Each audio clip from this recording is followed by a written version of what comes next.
Extra challenge ang pag-commute ngayong rush hour na sinasabayan pa ng maulang panahon. Mula sa Antipolo, Rizal, may unang balita live si EJ Gomez. EJ? Susan, kanya-kanyang diskarte na nga sa pag-commute ang ilang kapuso natin dito sa Antipolo. Mas mahirap daw kasing bumiyahe ngayong maulan at rush hour na, kaya ang ilan sa kanila nakikipag-unahan sa pagsakay para di malate sa kanilang trabaho o eskwela.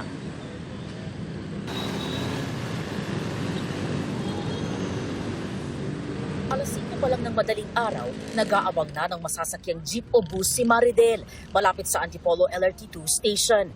Mahaba raw ang binibigay niyang oras sa biyahe mula Barangay Mambugan sa Antipolo patungo sa Cubao para hindi malate sa pasok niya bilang senior high school teacher.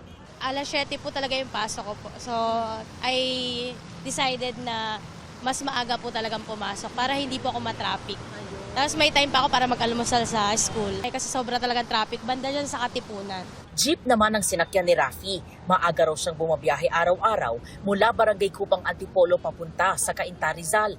Lalo ngayong maulan para hindi malate sa pasok niyang 6:45 AM bilang pintor. Kailangan nga raw 4:30 AM nakasakay na siya ng jeep.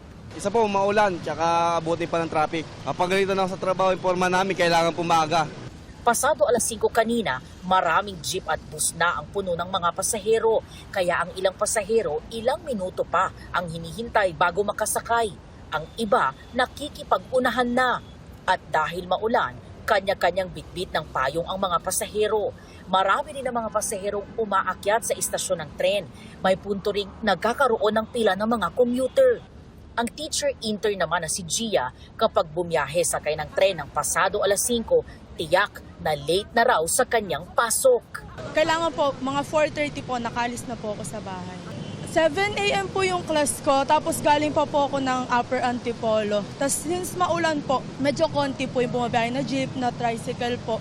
Kaya mas okay po sa akin na bumiyahe po ng mas maaga. Para po mas makarating po ako ng maaga.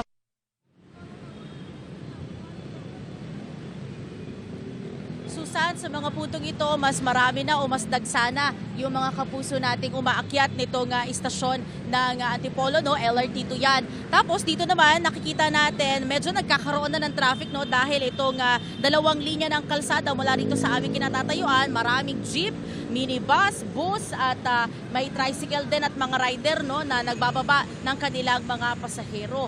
Pero dun sa mga sumunod naman na linya, no, yung pangatlo, pang-apat ay dire-diretso pa naman yung takbo ng mga sasakyan. Sa nakalipas na isang oras ay tumigil naman na yung ulan at sa mga puntong ito, onting-onting ambon yung nararanasan namin dito sa Antipolo. At yan, ang unang balita, EJ Gomez, GMA News.